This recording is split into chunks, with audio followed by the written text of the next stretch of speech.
Hello families, my name is Sarah Howard and I'm the Assistant Principal for Kindergarten at Wilkins Public School.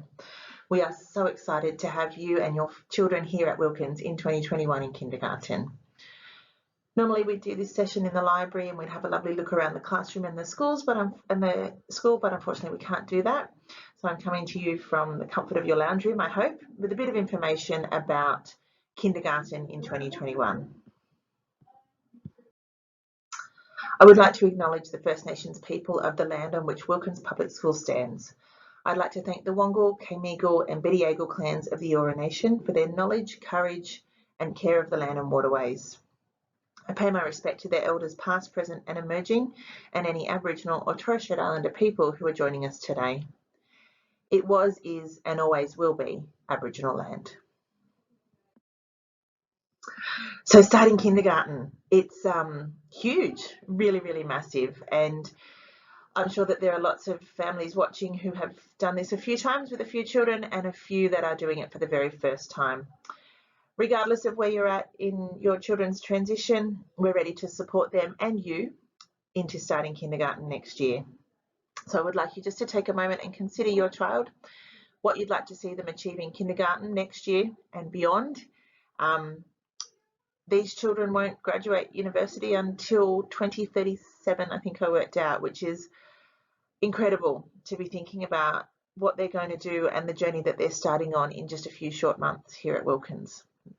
We are just as excited as you are to welcome you to the Wilkins family next year. And I guess lots of the questions might be about what happens in kindergarten and what it looks like.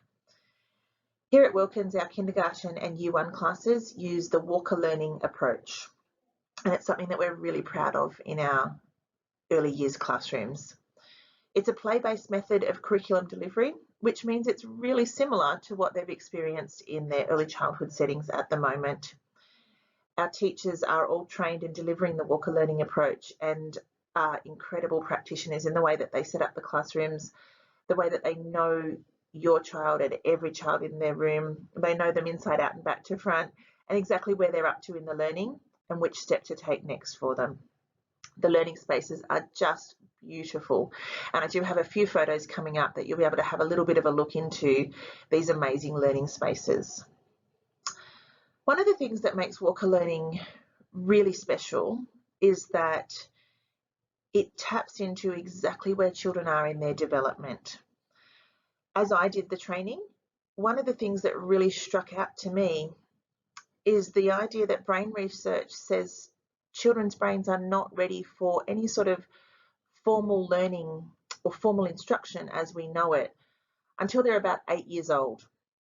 So what you and I remember from school in terms of sitting at a desk and listening to the teacher and completing work, little people's brains are not ready for that until they're about 8.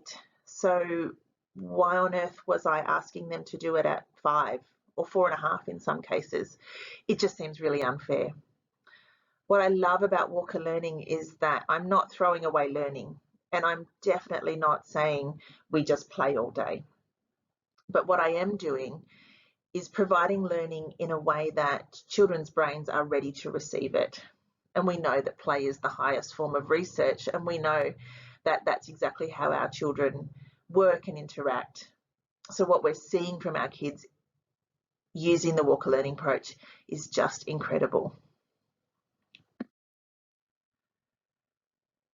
Walker learning provides a seamless curriculum between early childhood and the beginning of school here at Wilkins.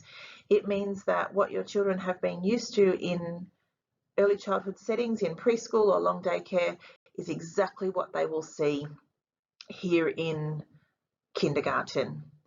And it really emphasises the skills of learning how to learn. School's no longer about recalling facts and figures and remembering maths formulas or historical dates. It's about learning how to find that out. And one of the things we love about play-based learning is that it encourages children to develop those skills. And it is very much a mix of active investigation, research and freedom to explore. And we really love it when the children start to construct their own learning based on their interests. I realise that word's behind the camera, and I'm sorry, we do follow the children's interests in this, in making sure that they are engaged in their learning and really deeply looking at something that is exciting to them. I've learned a lot about different topics that I never thought I would have dug into, with students who've followed passions in terms of rocks and minerals for one, astronauts and outer space and the sun was another one that I enjoyed just as much as the children did through our investigations. So each day our children are engaged in literacy and numeracy provocations. There's always, every learning centre, every play opportunity has chances for literacy and numeracy. Dramatic play is a fun one. We have had schools, homes with a kitchen, we've had ice cream parlours, cupcake shops, travel agencies, Chinese restaurants was a really fun one that children have really engaged in dramatic play, and that's where they learn all sorts of turn taking, sharing, and those social skills that we love them to have. Sensory play is a really fun one, and one that the teachers love preparing, and that's what you can see in the photo. The two children there were enjoying an experience with some shaving cream. There's always creative opportunities and always chances to express themselves in a variety of ways. But what we do really enjoy about it is that it's meaningful, it's relevant to the children, and like I said, based on their interests. You might like to pause this screen here and have a little bit of a look at some of the things that the children are engaged in. You'll see on the left there, the teacher was following an interest in Chinese New Year and encouraging the children to write their name in Chinese characters using their fingers or tools in the sand as a sensory experience. Our tinkering table, which is the next photo over there, is always a fun one, where we give the children old appliances and different tools and ask them to take them apart and put them back together, which they love doing as well. And we'll enjoy watching them engage in some loose parts play and dramatic play as well, which you can see on those photos towards the right. In that last one there, the children were exploring the current event of the bushfires in January and the rebuilding that was happening that they were hearing about in the news.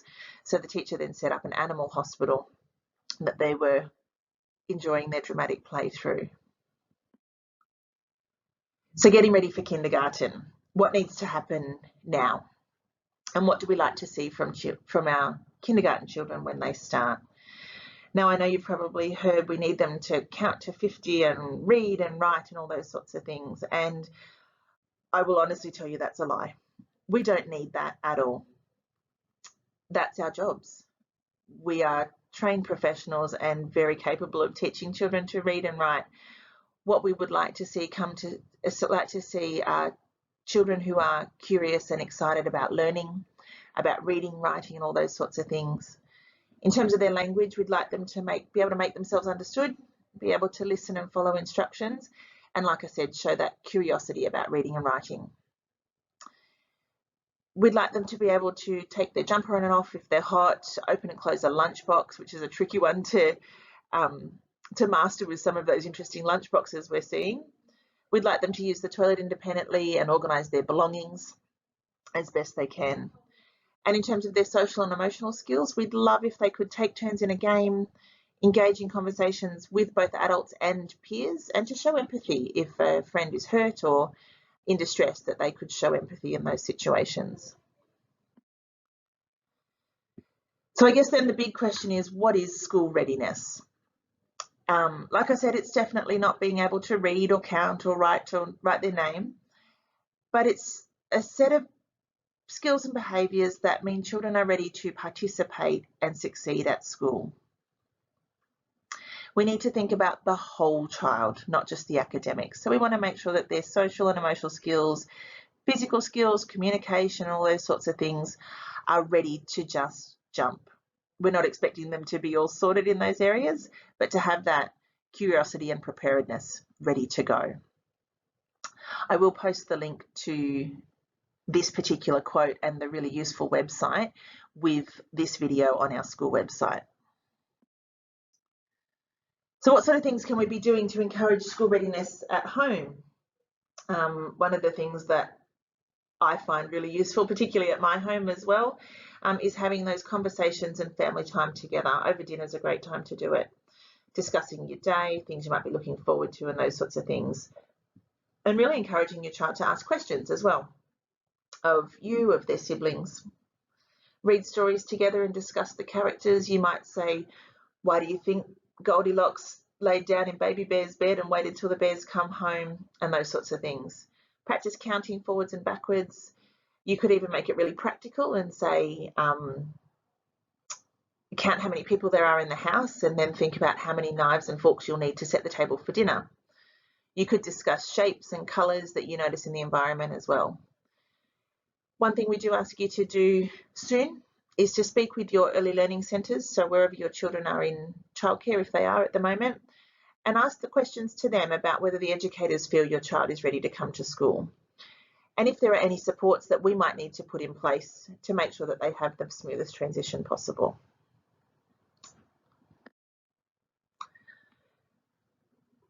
The Best Start assessment is something that happens at the beginning of every year. Every student in New South Wales, as they start kindergarten, will do a Best Start assessment. It's a diagnostic assessment, and what we get out of it is a massive range of information about your child so that we can give them tailored personal learning experiences from day one. We're not spending all of our time finding out that these clever little children actually know all of the alphabet and can count to 30. I don't actually need to then sit and waste their learning time in explicitly teaching those things.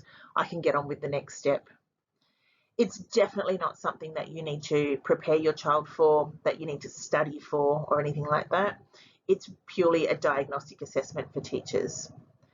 It happens in the first week of the school year, and it goes for about 45 minutes with one of our kindergarten teachers. It may or may not be your child's class teacher, just based on timetabling reasons, but it'll definitely be with one of the kindergarten teachers. When we get to kindergarten orientation sessions, where the children come in October, I will provide you with information to book that interview for late January. Along with this presentation on our school website, I have also provided the parent information sheet from the Department of Education. So have a look for that on the website. So what to pop in your diary now? Our kindergarten orientation sessions will be those ones listed on the screen in October and November. I have every faith that we will be able to welcome you and your children on site to engage with our teachers and to spend a bit of time finding out about more of the nitty-gritty sort of things, where to buy a uniform, what to pack in a lunchbox, those sorts of things. So those dates will be coming up towards the end of the year. And what happens next? Please make sure that you have completed and submitted your enrolment forms. They are available at the school office, or if you would like to follow that link through, they are available in a large variety of languages if necessary. Normally at this point in our information session, I would ask for questions and clarify any of those things that you might have. So if you do have some questions or concerns, please send an email to the school address that's listed there on the screen. And if you could just make the subject title "Attention to my name" and Kindergarten 2021, that will make sure that it comes to me. So welcome to Wilkins. It's so exciting to have you here, and we're really looking forward to welcoming you and your children to Wilkins in the new year.